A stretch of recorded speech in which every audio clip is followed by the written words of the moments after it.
नमस्कार दोस्तों, स्वागत है आपका मल्टीमीडिया गुरुजी यूट्यूब चैनल पर। मेरा नाम है सुनील कुमार और आज हम बात करने जा रहे हैं 3D Max के एक कॉमन एरर के बारे में। दोस्तों, हमारे 3D Max में कभी कभार क्या होता है कि जब हम न्यू विंडो के साथ 3D Max का सॉफ्टवेयर इंस्टॉल करते हैं तो कभी कभार क्या होता है कि हमारे 3D Max के अंदर जितने भी हमारे व्यू पोर्ट है उन व्यू पोर्ट्स के अंदर या तो हमारे डेस्कटॉप का बैकग्राउंड दिखने लग जाता है या फिर वो व्यू पोर्ट बिल्कुल ब्लैंक हो जाता है। ब्लैंक का मतलब या तो वो बिल्कुल व्हाइट हो जाएगा या बिल्कुल ब्लैक हो जाएगा या फिर उसके अंदर जितने ऑब्जेक्ट आप क्रिएट कर रहे हो वो विजिबल नहीं होंगे। ये इशू होता है ग्राफिक की प्रॉब्लम के वजह से। अभी रिसेंटली किसी ने मेरी वीडियो में कमेंट करा कि ग्राफिक कार्ड से हमारे 3D सॉफ्टवेयर के अंदर क्या डिफरेंस आता है। तो सबसे पहला तो डिफरेंस ये है कि जो हम अपना डेस्कटॉप यूज कर रहे हैं वो या तो HD या फुल HD या 1600 बाय 900 के रेजोल्यूशन में होता है, लेकिन जो हम 3D Max के अंदर मॉडल क्रिएट करते हैं और उसके बाद जो रेंडर निकालते हैं वो कभी कभार हम फुल HD 2K 4K या 8K के अंदर भी निकालते हैं। तो ऐसे रेंडर को सपोर्ट कराने के लिए और हमारे सिस्टम के अंदर उस रेंडर को ओपन करने के लिए जिन ग्राफिक्स की रिक्वायरमेंट होती है उसके लिए हम ग्राफिक कार्ड का इस्तेमाल करते हैं। जैसे कि मेरा खुद का जो सिस्टम है जिस पर मैं आपको ट्यूटोरियल दिखाता हूँ, मेरे उस सिस्टम के अंदर कोई ग्राफिक कार्ड नहीं डला हुआ, लेकिन मैं यूज कर रहा हूँ i3 8th जनरेशन यानी कि 8100 प्रोसेसर, जिसके अंदर इंटीग्रेटेड ग्राफिक्स होते हैं। मोस्टली जितने भी आप इंटेल के या AMD के प्रोसेसर्स लोगे उसके अंदर इंटीग्रेटेड ग्राफिक्स आपको मिल जाएंगे। अगर आप ज्यादा हाई रेंज के अंदर जाते हो और अगर आपने सोचा हुआ है कि आप अपने सिस्टम को हाई कॉन्फ़िगरेशन में बनाने वाले हो, यानी कि उसके अंदर ग्राफिक कार्ड भी डालोगे और प्रोसेसर भी डालोगे, तो मोस्टली हम चूज करते हैं ऐसे प्रोसेसर को जिसके अंदर इंटीग्रेटेड ग्राफिक नहीं होता। तो वो प्रोसेसर हमें सस्ता भी पड़ जाता है और इसके अलावा अलग से हम ग्राफिक कार्ड भी डालते हैं। अब जहां तक बात करें परफॉर्मेंस की, तो इंटीग्रेटेड ग्राफिक में जो हमारा रेंडर निकलता है वो निकलता है हार्डवेयर की कैपेबिलिटी पर, लेकिन अगर आपके सिस्टम में ग्राफिक कार्ड लगा हुआ होता है तो आपका रेंडर ग्राफिक कार्ड की परफॉर्मेंस के अकॉर्डिंग आपकी रेंडरिंग को जल्दी निकालता है। और ये सिर्फ 3D डिजाइनिंग के लिए नहीं है, जिन भी सॉफ्टवेयर्स के अंदर रेंडरिंग का काम होता है, चाहे वो ग्राफिक्स हो लाइक फोटोशॉप कॉरल ड्रॉ या फिर वीडियो एडिटिंग हो लाइक प्रीमियर, आफ्टर इफेक्ट या फाइनल कट प्रो, इन सब की रेंडरिंग्स के लिए ग्राफिक कार्ड इंपॉर्टेंट है। और अगर हम इंटीग्रेटेड ग्राफिक्स के अंदर वर्क करते हैं तो ऑब्वियसली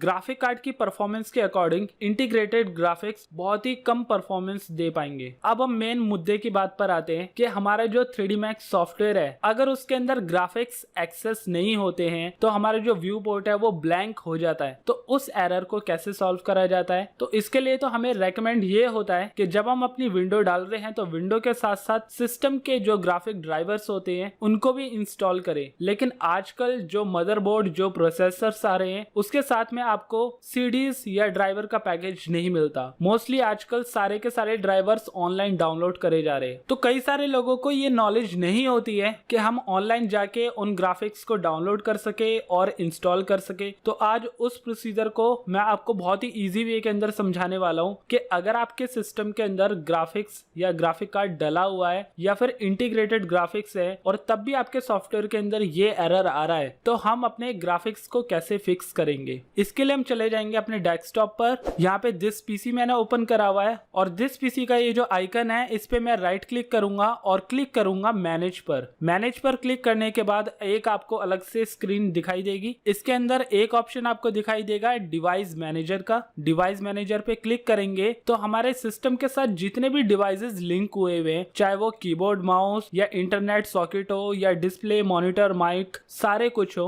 और इसके अलावा मदरबोर्ड के अंदर भी जो सॉकेट कनेक्टेड है वो सारे के सारे आपको यहाँ पे शो करते हैं, जिसको आप इजिली डिसेबल या अनेबल या अपडेट कर सकते हो। तो इसके अंदर हमें ग्राफिक्स कहाँ पे दिखाई देते हैं? अगर आपके सिस्टम में इंटीग्रेटेड ग्राफिक्स है तो यहाँ पे डिस्प्ले अडाप्टर के अंदर जैसे ही मैं इस एरो पे क्लिक करूंगा तो यहाँ पे आपको इंटेल से रिलेटेड पहले तो स्टैंडर्ड ग्राफिक्स दिखाई देंगे, यानी कि जब हम विंडो डालते हैं तब भी उसके अंदर ग्राफिक्स होते हैं, लेकिन हमारे जो प्रोसेसर के इंटीग्रेटेड ग्राफिक्स है वो उनको उठा नहीं पाता या अपडेट नहीं कर पाता। तो इसके लिए सबसे पहला पार्ट ये है कि आपके कंप्यूटर पे नेट कनेक्टेड होना चाहिए। नेट कनेक्टेड होने के बाद यहाँ पे सिंपल आपने क्या करना है, जो आपके स्टैंडर्ड ग्राफिक्स डले हुए हैं उसको राइट क्लिक करके आपने क्लिक करना है अपडेट ड्राइवर पर। तो ये ऑटोमेटिकली नेट पर जाकर उस ड्राइवर को एक्सेस करेगा, फाइंड करेगा, डाउनलोड करेगा और इंस्टॉल करेगा। और हो सकता है कुछ सिस्टम्स के अंदर ये कंप्यूटर को रीस्टार्ट करने को कहे, और जैसे ही आप अपने कंप्यूटर को रीस्टार्ट करोगे तो आपके जो सिस्टम के ग्राफिक्स है, इंटीग्रेटेड ग्राफिक्स है या फिर ग्राफिक कार्ड के ड्राइवर्स हैं, वो आपके अपडेट हो जाएंगे।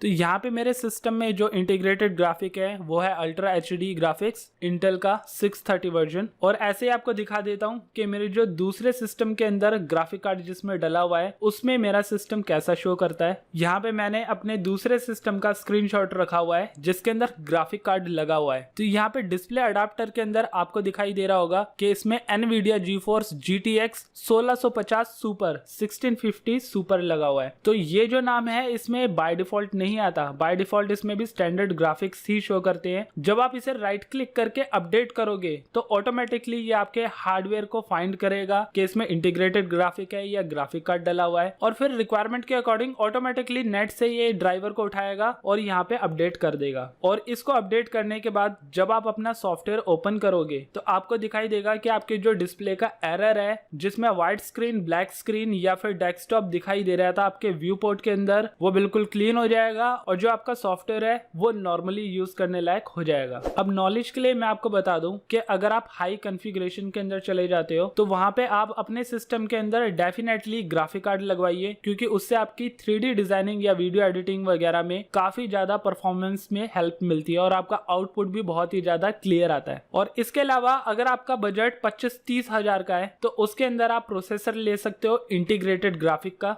जिसके अंदर आपके ये सॉफ्टवेयर नॉर्मली चल पाएंगे। तो मुझे उम्मीद है कि इससे आपकी काफी सारी प्रॉब्लम सॉल्व हो जाएगी। मुझे ये ऑप्शन समझाना जरूरी इसलिए लगा क्योंकि ये जो एरर है ये मुझे खुद को भी फेस करने पड़े थे, और जितने भी लोग 3D Max को यूज कर रहे हैं उससे कभी ना कभी जिंदगी के अंदर इस टाइप के एरर का सामना करना पड़ेगा। तो उसी के लिए मैंने आपको पहले से तैयार कर दिया है। अगर कभी ऐसी सिचुएशन आए तो आप इजिली नेट कनेक्ट करके इसको अपडेट कर सकते हो और आपका सॉफ्टवेयर बिल्कुल नॉर्मली वर्क करने लग जाएगा। सो आई होप दोस्तों आपको मेरी ये वीडियो पसंद आई होगी। अगर पसंद आई तो इस वीडियो को लाइक, शेयर एंड कमेंट करें, और अगर आपने अभी तक मेरे चैनल सब्सक्राइब नहीं करा है तो सब्सक्राइब करें और प्रेस करें साथ में बने बेल आइकन को, ताकि टाइम टू टाइम होने वाले अपडेट आपके पास पहुंचे सबसे पहले। तो मिलते हैं दोस्तों अगली वीडियो में।